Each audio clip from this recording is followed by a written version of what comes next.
ಎಲ್ಲರಿಗೂ ನಮಸ್ಕಾರ. ಎಲ್ಲ ಹೇಗಿದ್ದೀರಾ? ಎಲ್ಲ ಚೆನ್ನಾಗಿದ್ದೀರಾ ಅಂತ ಭಾವಿಸ್ತೀನಿ. ನಾನಿಲ್ಲಿ ಚೆನ್ನಾಗಿದ್ದೀನಿ. ವಿಡಿಯೋ ಹಾಕೋಕ್ಕೆ ಆಗಿರಲಿಲ್ಲ, ಒಂದು ವಾರ ಗ್ಯಾಪ್ ಬಿಟ್ಟಿದೆ. ಸರಿಯಾಗಿ ವಿಡಿಯೋ ಮಾಡ್ಕೊಳ್ಳೋಕ್ಕೆ ಆಗಲಿಲ್ಲ. ಕಷ್ಟ ಸುಖ ಅನ್ನೋದು ಎಲ್ಲ ಮನುಷ್ಯನಿಗೆ ಮರೆತು ಬರುತ್ತಾ? ಕಷ್ಟನೋ ಸುಖನೋ ಅನುಭವಿಸ್ಲೇಬೇಕು. ಮನುಷ್ಯನಿಗೆ ಹೇಳಿ ಕೇಳಿ ಕಷ್ಟಗಳು ಬರೋದಿಲ್ಲ. ಕಷ್ಟಗಳ ನಾವು ಯಾವ ರೀತಿ ಎದುರಿಸ್ಬೇಕು ಅನ್ನೋದನ್ನ ನಾವು ಬಗೆಹರಿಸ್ಬೇಕೇ ಹೊತ್ತು ಕಷ್ಟಕ್ಕೆ ಹೆದರ್ಕೊಂಡು ನಾವು ತಪ್ಪು ನಿರ್ಧಾರ ಮಾಡಬಾರ್ದು. ಏಕೆಂದರೆ ಕಷ್ಟ ಮನುಷ್ಯನಿಗಲ್ಲದೆ ಮರಕ್ಕೆ ಬರೋದಿಲ್ಲ. ನಾವು ಮನುಷ್ಯರಾಗಿ ನಾವು ಅದನ್ನ ಎದುರಿಸ್ಬೇಕು. ಎಷ್ಟೋ ಜನ ಈ ಥರ ತಪ್ಪು ನಿರ್ಧಾರ ಮಾಡಿಬಿಟ್ಟವ್ರೆ, ಮಾಡ್ತಾನೇ ಅವರೇ ಈ ಥರ ತಪ್ಪಾಗಿ ನಿರ್ಧಾರ ತಗೋತಾನೇ ಇದ್ದಾರೆ. ಜೀವನ ಕಣ್ಮುಂದೆನೇ ನೋಡ್ತಾ ಇದ್ದೀನಿ. ನಮ್ಮ ಊರು ಒಳಗಡೆ ನೋಡ್ತಾ ಇದ್ದೀನಿ. ಕಷ್ಟಗಳು ಬರ್ತಾನೇ ಇರುತ್ತೆ. ಅದನ್ನ ಧೈರ್ಯವಾಗಿ ಯಾವ ರೀತಿ ಎದುರಿಸ್ಬೇಕು, ಯಾವ ರೀತಿ ಬಗೆಹರಿಸ್ಬೇಕು ಅಂತ ಯೋಚನೆ ಮಾಡಬೇಕೇ ಹೊತ್ತು ತಪ್ಪಾಗಿ ನಿರ್ಧಾರ ಮಾಡ್ಬೋದು. ಮುಂದೆ ಹುಟ್ಟೋ ಮಕ್ಕಳು ಸಹ ಇದೇ ನಿರ್ಧಾರ ತಗೋತಾರೆ. ನಾವು ನಮ್ಮ ಹಿರಿಯರಾಗಿ ನಾವು ಸರಿಯಾಗಿ ನಿರ್ಧಾರ ತಗೊಂಡ್ರೆ ನಾವು ಹುಟ್ಟೋ ಮಕ್ಕಳು ಅವರು ಸರಿಯಾಗಿ ನಿರ್ಧಾರ ತಗೋತಾರೆ. ಕಷ್ಟ ಮನುಷ್ಯನಿಗೆ ಕೊಡದೆ ದೇವರು ಯಾರಿಗೆ ಅಂತ ಕೊಡ್ತಾನೆ ಕಷ್ಟಗಳ ಎದುರಿಸಿದ್ರೇ ಜೀವನಕ್ಕೆ ಒಂದು ಅರ್ಥ ಸಿಗೋದು.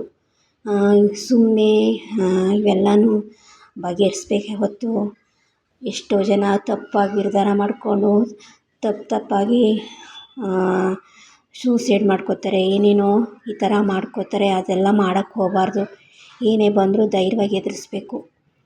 ಶುಕ್ರವಾರ ಬೆಳಗ್ಗೆ ಎಲ್ಲ ಡೀಪ್ ಕ್ಲೀನ್ ಮಾಡು, ದೇವ್ರಿಗೆ ಪೂಜೆ ಮಾಡಿದೆ. ಇಲ್ಲಿ ವಾಯ್ಸ್ ಓವರ್ ಕೊಡೋಕ್ಕೆ ಅಂತ ಹೋಗ್ತೀನಿ.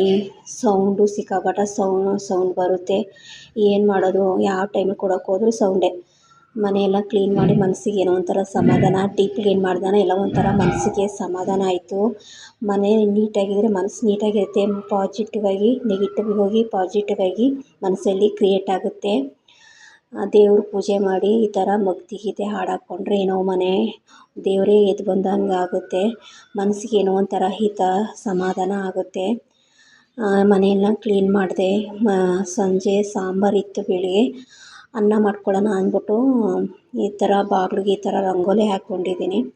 ನನಗೆ ಚಿಕ್ಕದಿಂದ ರಂಗೋಲಿ ಹಾಕೋದು ಅಂದರೆ ತುಂಬ ಇಷ್ಟ. ಅಷ್ಟು ಚೆನ್ನಾಗೇನು ಹಾಕೋದಿಲ್ಲ, ಅಲ್ಪ ಸ್ವಲ್ಪ ನನಗೂ ರಂಗೋಲಿ ಬರುತ್ತಲ್ಲ ಅದನ್ನ ಹಾಕ್ತಾ ಇರ್ತೀನಿ.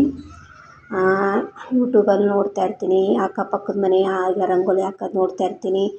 ನಮ್ಮ ಕಲೆ ನಾವು ಗುರುತಿಸ್ಕೋಬೇಕೇ ಹೊತ್ತು ನಮ್ಮಲ್ಲಿ ಏನೈತೆ ನಾವು ಗುರುತಿಸ್ಕೋಬೇಕೇ ಹೊತ್ತು ನಮ್ಮಲ್ಲಿ ನಾವು ಮುಚ್ಚಿಟ್ಕೊಂಡ್ರೆ ಆಗೋಲ್ಲ. ನಮ್ಮಿಂದ ಇನ್ನೊಬ್ಬರು ಕಲಿಬೇಕೇ ಹೊತ್ತು ಅದನ್ನ ಮುಚ್ಚಿಟ್ಕೊಂಡ್ರೆ ಆಗೋದಿಲ್ಲ. ನಮ್ಮೂರ ವಾತಾವರಣ ಹೀಗೈತೆ. ಸೂರ್ಯ ಮೂಡ್ತಾ ಇದ್ದಾರೆ. ಈಗ ತಾನೇ ವಾತಾವರಣ ಹೀಗೈತೆ. ಮೊನ್ನೆ ದಿವಸದಿಂದ ಮೋಡ ಬಿಸಿಲೇ ಇತ್ತಿಲ್ಲ. ಈಗ ಸೂರ್ಯ ಕಾಣಿಸ್ಕೊತಾ ಐತೆ. ನನಗೆ ಗಿಡ ಅಂದರೆ ತುಂಬ ಪ್ರೀತಿ. ಗಿಡ ಹಾಕಬೇಕು, ಚಿಕ್ಕದಾಗಿ ಗಾರ್ಡನ್ ಮಾಡಿ ಗಿಡ ಸೊಪ್ಪು ತರಕಾರಿ ಎಲ್ಲ ಹಾಕಬೇಕು ಅನ್ನೋ ಆಸೆ. ನೋಡೋಣ ಹೆಂಗಾಗುತ್ತೆ ನೋಡೋಣ. ನಮ್ಮ ಕೈಲಿ ಆಗಿದ್ರೆ ಮನೆ ಮುಂದೆಗಡೆ ಗಿಡಗಳಿಟ್ಟರೆ ಬೈತಾರೆ. ನಾನು ಬಿಡೋದಿಲ್ಲ. 2-3 ಗಿಡ ತಂದು ನೆಡ್ತಾನೆ ಇರ್ತೀನಿ. ನಮ್ಮ ಮನೆಯವ್ರು ಬೈತಾನೆ ಇರ್ತಾರೆ. ಏನು ಮಾಡೋದು? ಅದೇ ಬೆಳಗ್ಗೆ ಗುರುವಾರ ಬೆಳಗ್ಗೆ ಚಿತ್ರಾನ್ನ ಮಾಡಿದೆ.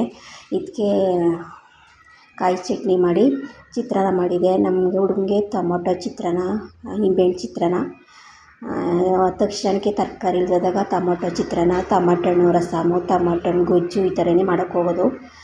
ಮಾರ್ಕೆಟ್ ಹತ್ರನೇ ಐತೆ. ಒಂದೇ ಸಮ ದುಡ್ಡು ಮಾಡಿಕೊಂಡಿರಲ್ಲವಲ್ಲ, ದುಡ್ಡು ಸರ್ಟೇಜ್ ಆದಾಗ ಈ ಥರ ಮಾಡ್ತೀನಿ. ಒಂದೇ ಸಲ ದುಡ್ಡಿದ್ದಾಗ ಎಲ್ಲ ತಂದುಬಿಡ್ತೀನಿ. ಫ್ರೀ ತಗೊಂಡಿಲ್ಲ, ನಾನು ತಗೋಬೇಕು.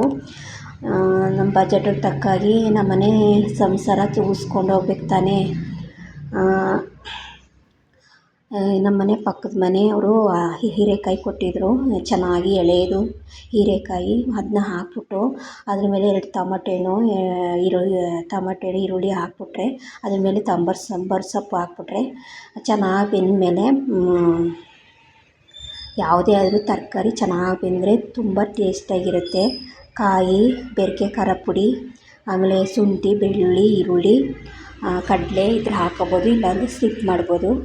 ಚೆನ್ನಾಗಿ 2-4 ಟೊಮೊಟೊನ ಹಾಕ್ಕೊಂಡು ಚೆನ್ನಾಗಿ ರುಬ್ಕೊಂಡು ಎಲ್ಲ ತರಕಾರಿ ಎಲ್ಲ ಬೆಂದೈತೆ. ಈ ಥರ ರುಬ್ಕೊಂಡಿದ್ದೀನಿ. ರುಬ್ಕೊಂಡ್ಮೇಲೆ ಈ ಥರ